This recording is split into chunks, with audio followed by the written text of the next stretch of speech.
મીઠી મધુરી વાત ભાગ 136 તારીખ 10/5/2026 વચનામૃત ગઢડા મધ્ય 53 ટોપિક છે પોતાનો અવગુણ ન સૂજે એ જ મોહ.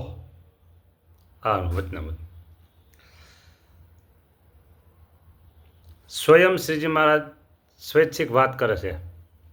હા, શું વાત કરે જુઓ.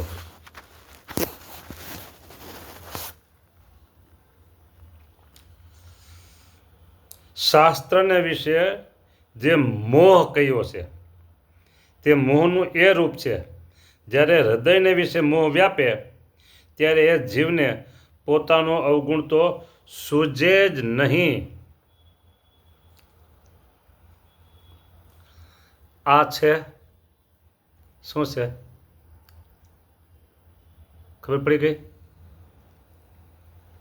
હજી ખબર નહોતું, હવે ખબર પડી શું છે? આ પેન. આ પેન છે, બોલ પેન છે. આ બોલ પેન છે એને બદલે તમને આ ચપ્પુ દેખાય અથવા પેન્સિલ દેખાય તો સમજવું કે મોહ. જે વસ્તુ વાસ્તવિક હોય અને એ ન દેખાય અને બીજું દેખાય એનું નામ મોહ. વાહ. અહીંયા એમ કીધું કે જ્યારે હૃદયને વિશે મોહ વ્યાપે છે ત્યારે જીવને પોતાનો અવગુણ તો સૂજે જ નહીં. માટે પોતાનો અવગુણ ન સૂજે એ જ મોહનું રૂપ. અહીંયા એમ કીધું મોહ પોતાનું છે નથી સૂજતું, બીજું દેખાય છે એ મોહ. મોહ એટલે અંધકાર. અંધકારમાં સાચી વસ્તુ કેમ દેખાય હોય કયો?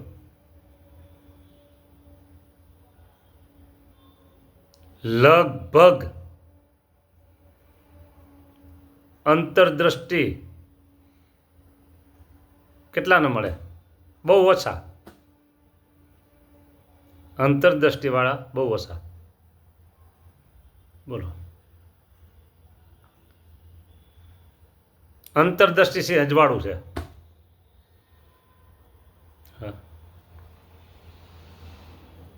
વળી જીવ માત્રને અહીં શ્રીજી મહારાજ જે બોલે છે ને પરફેક્ટ, જીવ માત્રને પોતાના ડાપણનું અતિશય માન હોય.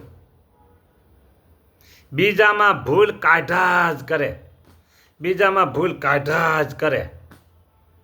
વગર માગે અને વગર પૈસાની મફતની સલાહ બીજાને દીધા જ કરે.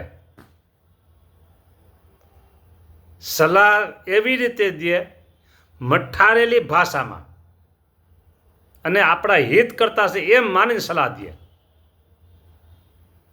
આપણા બહુ હિત કરતા છે એમ માનીને, બરાબર એમ સલાહ દે. અને ભૂલ કાઢે તો એવી રીતે ભૂલ કાઢે કે જાણે આપણા પરમ હિતેશુ છે. ઇસ્ત્રી કરેલી ભાષામાં ભૂલ કાઢે, ઇસ્ત્રી કરેલી ભાષામાં સલાહ દે. આ શબ્દ નવો આવ્યો, ઇસ્ત્રી કરેલી ભાષા. હા, મીઠી ભાષા હોય, મધુરી ભાષા હોય અને એકદમ આમ હળવેથી નાગે તો આપણા પરમ સ્નેહી છે એમ માનીને આપણે સલાહ દે ને આપણી ભૂલ કાઢે. પણ એને ખબર નથી આ મારું ડાપણ છે, એને ખબર નથી આ મારો મોહ છે. બોલો. અને આવા લોકોને તો ક્ષમા કરજો, હું મોટા મૂર્ખ જ માનું, પણ એને કહેવાય ને તું મોટો મૂર્ખ છો એમ. હા, પાછા એને પૈસા હોય એટલે હવે એને આમ હા ભાઈ ભાઈ કહે એટલે એની ભૂલ તો કોઈ બતાવે નહીં અને એ પોતાને જેમ થાય કે હું તો ખરેખરો છું, હું તો ખરેખરો છું, એને એમ જ થાય. બોલો.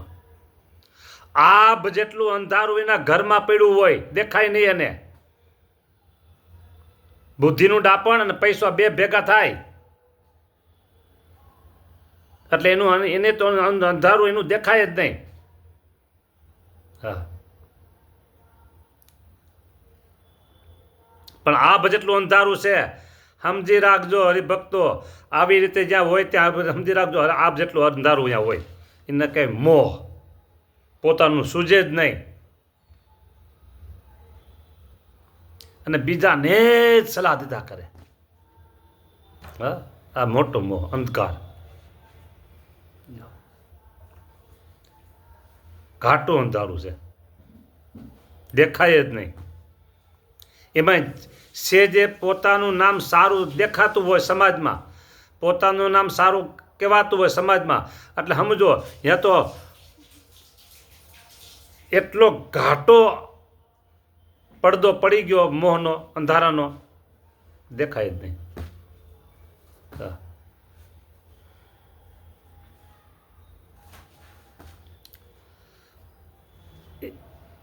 એક ભગવત કૃપા હોય, સમજો, ભગવત કૃપા હોય, અને બીજું પોતાની અંતરદ્રષ્ટિ હોય, તો જ પોતાની ભૂલ દેખાય અને તો જ પોતાનો મોહ ઓળખાય. ભગવત કૃપા અને અંતરદ્રષ્ટિ, બોલો. અને આવા જે હોય ને સમજી રાખજો, એની ઉપર ભગવાનની કૃપા નથી.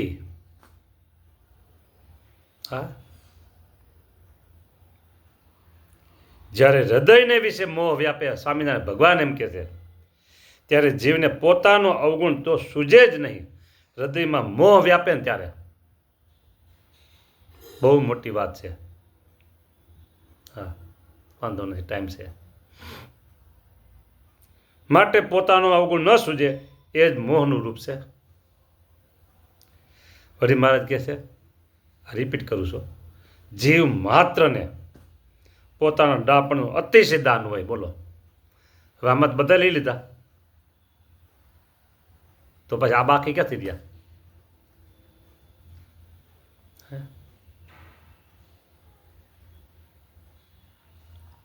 સલાહનું મોટું પ્રોડક્શન, આવો જે મોહ વ્યાપી ગયો ને એની પાસે હોય, સલાહ દેવાનું મોટું પ્રોડક્શન. હા, બોલો. પાછી એક એક ભગવાનની કૃપા કેવી કે આ હાવ મફતમાં, એટલે માણસો વેચા જ કરતા હોય. મારે કેવું, જીવ માત્ર વેચા જ કરતા હોય. હું તો આવું થાય ને તેમ કીધું, જો સલાહ દેતા નહીં, સલાહ મારે જરૂર નથી. સહકાર દેવો હોય તો દેજો, મારા કાર્યમાં સહકાર દેવો હોય તો દેજો. સલાહ નથી જોતી, મારે સલાહ નથી જોતી. મફતની સલાહ દીધા કરે.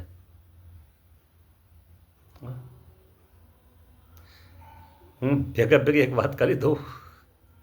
હા, કે મારે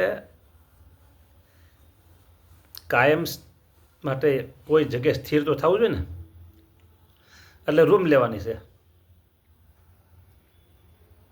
બરાબર.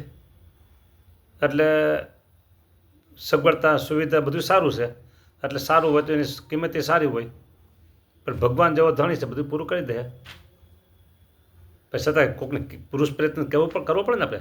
એટલે મેં અમુકને કર્યો ફોન, તો સલાહ મહિના દેવા. એટલે મારે 15 મિનિટ 20 મિનિટ મહિના બગાડવા. એટલે મેં કીધું આમને હવે ડિજિટલ ઉપયોગ કરવો છે, ડિજિટલ.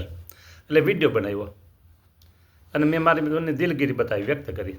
રડતા હૃદય મારે કહેવું પડે છે. આજે જીવનમાં આટલા વર્ષે મેં કોઈ આમ લાંબો હાથ નથી કર્યો, આજે મારે કરવો પડે છે. બરાબર. બે વાત છે. સાધુ થઈને, સાધુ એટલે હું માગી શકું, અને સાધુ થઈને નહીં મગાય, બે છે. એટલે અત્યાર સુધી નથી માગ્યું. અત્યારે બે ત્રણ ઘણા ફોન કર્યા અને બધા કંઈ સલાહ બધા દીધી, સહાય ન દીધી. એટલે પછી વિડીયો બહાર પાડ્યો. મેં વિડીયોમાં ચોખ્ખું કીધું જેને સહાય કરવી હોય, મદદ કરવી હોય એ ફોન કરજો. એટલે હું વિગતે વાત કરી. બાકી જેનેથી થઈ શકે એમ ન હોય તો પછી એને ફોન કરવાની જરૂર નથી. પણ સલાહ કોઈ દેતા નહીં, મને કીધું. સલાહ કોઈ દેતા નહીં કીધું. સલાહ નથી જોતી મારે. હા, એટલે એ વિડીયો ફરે છે. હા, તો એકબીજાને મને સલાહ દીધી. એ વિડીયો સાંભળી નહીં. હા, સલાહ નહીં, સહકાર દો, બસ. મેં કીધું એમાં અત્યાર સુધી મેં પૈસો કોઈ પાસે માગ્યો નથી, અને હવે આ પહેલો માગું છું, પછી છેલ્લો માગું છું, બસ. પછી મારે કંઈ માગવાનું આવશે નહીં. હા, એટલે સલાહ એની ઉપર આ વાત કરી બરાબર. એટલે મોહ વ્યાપે છે ને માણસને દેખાતું નથી, સલાહ દીધા કરે તોય. પછી હવે આગળ મને મારા જીવની ખબર નથી જે આ શરીરમાં જીવ રહ્યો છે તે કાળો છે કે ગોરો છે કે લાંબો છે કે ટૂંકો છે, એની કાંઈ ખબર નથી. બોલો, આ જે સલાહ દેવાના છે ને, સલાહ દેવાવાળા છે ને, એને આપણે પૂછીએ કે તમારો જીવ કાળો છે કે ગોરો છે, એ તો કયો. તો એ શું વળી? પછી કે લાંબો છે કે ટૂંકો છે, તો એ શું વળી એમ કહે. પણ મોટા પુરુષ હોય અથવા ભગવાન હોય તેને વિશે પણ ખોટ કાઢે. બોલો, આ જેની દ્રષ્ટિ થઈ ગઈ છે ને, જેની આંખમાં કમળો થઈ ગયો છે ને, એને બધું આવું જ દેખાય, કમળો થઈ ગયો છે, સમજો ને. એ સલાહ દીધા કરે કમળો થઈ ગયો છે, એ પાછી એને ખબર નથી કે મારા આંખમાં કમળો છે. બોલો, મોટા પુરુષ હોય અથવા ભગવાન હોય એમાં ખોટ કાઢે. બોલો, આ કમળાવાળા, હા કમળાવાળા. બોલો, અને એમ સમજે છે આ મોટા પુરુષ છે અથવા ભગવાન છે, આટલું ઠીક કરતા નથી. લ્યો, આટલું ઠીક નથી કરતા કે એમ કીધા કરે. મને તો ભટકાતા હોય સલાહ દેવાવાળા, બરાબર. કદાચ ને આપણે એને આવું કહીએ ને આપણે વિશે હેત ન રહે ને આપણે વિશે કંઈક બીજું બોલે તો 2 જણા 3 જણા 5 જણા આપણે વિશે હેત ન રાખે તો એમાં શું ફરક પડવાનો હતો? હા, એનાથી કંઈ ફરક નહીં પડે આપણો. એવા જે સલાહ સૂચનવાળા છે ને, જેનો બિઝનેસ જ સલાહ સૂચનનો છે, એવા આપણે માને તો શું, ન માને તો આપણે અહીંયા મનાવા પૂજા માટે થોડુંક સાધુ થયા છે કંઈ, એનાથી આપણે દૂર હારા. બસ, એટલે આપણું ભજન ને આપણું કરવાનું જે તો થાય આપણે. હા, કદાચ નહીં કે આ સાધુ હારા નથી તો એ કેટલું બગડી ગયો છું, હું હારો છું કે ન હારો છું, એ મારે ને મારે ભગવાન જ જોવાનું છે. હું બીજાને દેખાવ બહુ સારો થાવ એ તો મારી મૂર્ખાઈ કહેવાય, કોઈ પણ નહીં. એટલે બીજાને દેખાડવા માટે આપણું સારું થવાનું હોતું નથી. આપણે ભગવાન અને આપણે બે જ જોવાનું છે બસ. આપણે જે કરીએ છીએ બરાબર છે ને, બસ ઓકે રાઈટ, જય સ્વામિનારાયણ.